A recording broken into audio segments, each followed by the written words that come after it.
ಮಹಾರಾಜರು ಅಂದರೆ ಆರ್ಟಿಸನ್ಸಿಗೆಲ್ಲ ಒಂದು ಒಳ್ಳೆ ಕೆಲಸ ಆಗಲಿ ಅನ್ನೋ ಒಂದು ಉದ್ದೇಶದಿಂದ ಅವರು ಇದು ಪಟ್ಟದ ಗೊಂಬೆ ಆಗಲಿ ಅಥವಾ ಆಮೇಲೆ ಚನ್ನಪಟ್ಟಣ ಟಾಯ್ಸ್ ಕೂಡ ಶುರು ಮಾಡಿದ್ದು ಅವರೇನೆ.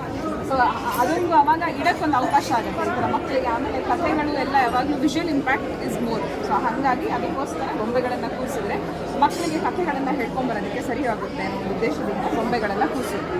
ಅದರಲ್ಲಿ ಇಲ್ಲಿ ಮೇಲ್ಗಡೆ ಅದು ದಶಾವತಾರ, ಅಂದರೆ ಯಾವತ್ತೇ ನಮಗೆ ಏನೇ ತೊಂದರೆ ಅದು ಭಗವಂತ ಒಂದು ಅವತಾರ ಎತ್ತಿ ಅದನ್ನು ಒಂದು ಸರಿ ಮಾಡ್ತಾನೆ ಅನ್ನೋ ಒಂದು ನಮಗೂ ಒಂದು ಶಕ್ತಿ ಕಾನ್ಫಿಡೆನ್ಸ್ ಆಗುತ್ತೆ. ಸೊ ಅದು ದಶಾವತಾರ ತೋರಿಸೋದಕ್ಕೆ. ಹಾಗೆ ಇದು ನವರಾತ್ರಿಯಲ್ಲಿ ಅವಳು ಹೇಗೆ ಬೇರೆ ಬೇರೆ ಅವತಾರಗಳನ್ನು ತಾಳಿ ಕೊನೆಗೆ ಮಹಿಷಾಸುರನ ವಧೆ ಮಾಡಿದ್ದು ಅಂತೇಳಿ ತೋರಿಸೋದಕ್ಕೆ ಅದು. ಆಮೇಲೆ ಇಲ್ಲಿ ಈ ಕಡೆ ಕೃಷ್ಣಂದು, ಈ ಕಡೆ ರಾಮಂದು ಇಟ್ಟಿದ್ದೀವಿ. ಇಲ್ಲಿ ಕೃಷ್ಣ ಕಂಸನ್ ವಧೆ ಮತ್ತು ಈ ಕಡೆ ಹಿರಣ್ಯಕಶಿಪುವಿನ ವಧೆ ಮಾಡ್ತಿರೋದು. ಮಧ್ಯದಲ್ಲಿ ಗಾಯತ್ರಿನ ಯಾಕೆ ಇಟ್ಟಿದ್ದೀವಿ ಅಂತ ಹೇಳಿದ್ರೆ ನಮ್ಮಲ್ಲಿರೋ ಒಂದು ನೆಗೆಟಿವಿಟೀಸು ಕೂಡ ಹೋಗಲಿ, we have to fight against those odds ಅನ್ನೋದಕ್ಕೋಸ್ಕರ ಗಾಯತ್ರಿ ಮಾತು. ಆಮೇಲೆ ಭಗವಂತನ ಪ್ರತಿ ಅವತಾರದಲ್ಲೂ ನಮಗೆ ಕಲಿಯೋದಕ್ಕೆ ಎಷ್ಟೊಂದು ಇರುತ್ತೆ ಅನ್ನೋದಕ್ಕೆ ಇದರಲ್ಲಿ ಅಂದರೆ ಅವನು ಪುನಃ ಒಂದು ಸಮರ್ಪಣಾ ಭಾವದಿಂದ ಅವನು ರಾಮನಿಗೆ ಒಂದು ನಮಸ್ಕಾರ ಮಾಡಿದ್ರು ಸಾಕು ಅವನಿಗೆ ಮುಕ್ತಿನೇ ಸಿಕ್ತು. ಆಮೇಲೆ ನಾವಿಲ್ಲಿ ಯಾವಾಗಲೂ ಶೈವೇತ್ಸು ವೈಷ್ಣವೇತ್ಸು ಅಂತೇಳೆಲ್ಲ ಫೈಟ್ ಮಾಡ್ತಿರ್ತೀವಿ, ನಾವು ಅವ್ರನ್ನ ಪೂಜೆ ಮಾಡಲ್ಲ ಇವ್ರನ್ನ.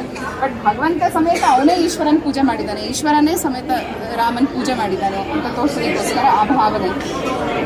ಆಮೇಲೆ ಅದೇ ಥರ ಈ ಕಡೆನೂ ಅಷ್ಟೇ ಕೃಷ್ಣಂದು. ಆಮೇಲೆ ನಮ್ಮ ಹಬ್ಬಗಳು ಭಾರತೀಯ ಸಂಸ್ಕೃತಿಯಲ್ಲಿ ಮಾತ್ರ ನಾವು ಪ್ರತಿಯೊಂದನ್ನು ಪೂಜೆ ಮಾಡುವಂಥದ್ದು. ಅಂದರೆ ಒಂದು ನೀರಾಗ್ಬೋದು, ಒಂದು ಹಸು, ಒಂದು ವೃಕ್ಷ, ಪರ್ವತ. ಸೊ ಅದಕ್ಕೆ ದ್ವಾದಶಿ ದಿವಸ ಗೋವರ್ಧನ ದ್ವಾದಶಿ ಅಂಥೇಳಿ ಅದು ಗೋವರ್ಧನ ಬೆಟ್ಟಕ್ಕೆ ಪೂಜೆ ಮಾಡ್ತೀವಿ. ಹಾಗೆ ಅಲ್ಲಿ ಗೋವಿಗೆ ಪೂಜೆ ಮಾಡೋದು, ನಾಗರ ಪಂಚಮಿ ದಿವಸ ಇಲ್ಲಿ ಪೂಜೆ ಮಾಡ್ತೀವಿ, ಅರಳಿ ವೃಕ್ಷಕ್ಕೆ ಮಾಡೋದಾಗಲಿ. ಇದು ವ್ಯಾಸ ಪೂರ್ಣಿಮೆ, ಗುರು ಪೂರ್ಣಿಮೆ, ಲಕ್ಷ್ಮೀ ಪೂಜೆ, ನರಸಿಂಹ ಜಯಂತಿ, ಗಣೇಶ ಹಬ್ಬ, ಆ ಥರ ಪ್ರತಿಯೊಂದು ತೋರಿಸೋದು.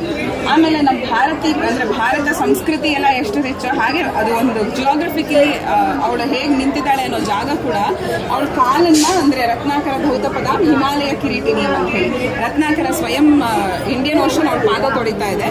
ಅವಳಿಗೆ ಕಿರೀಟ ಅನ್ನೋದು ಹಿಮಾಲಯನೇ ಕಿರೀಟವಾಗಿ ಧರಿಸಿದಾಳೆ.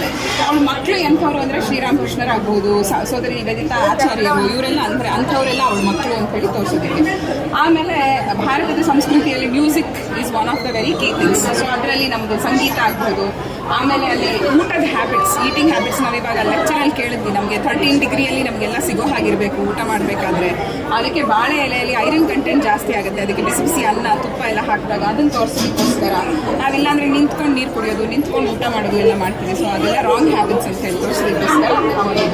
ಆಮೇಲೆ ಎಲ್ಲ ಕಡೆ ಭಗವಂತ ಇದ್ರೂ ಕೆಲವು ಜಾಗದಲ್ಲಿ ತುಂಬ ಪಾಸಿಟಿವಿಟಿ ಇರುತ್ತೆ ದೇವಸ್ಥಾನಗಳು. ಸೊ ಅದನ್ನು ತೋರಿಸಿರೋದು. ಆಮೇಲೆ ಇದು ಪೂರ್ತಿ ಅಂದರೆ ದಸರಾದಲ್ಲಿ ನಾವು ಏನೇನು ಮಾಡ್ತೀವಿ ಅನ್ನೋದಕ್ಕೆ, ಇದು ಮೈಸೂರು ದಸರಾ.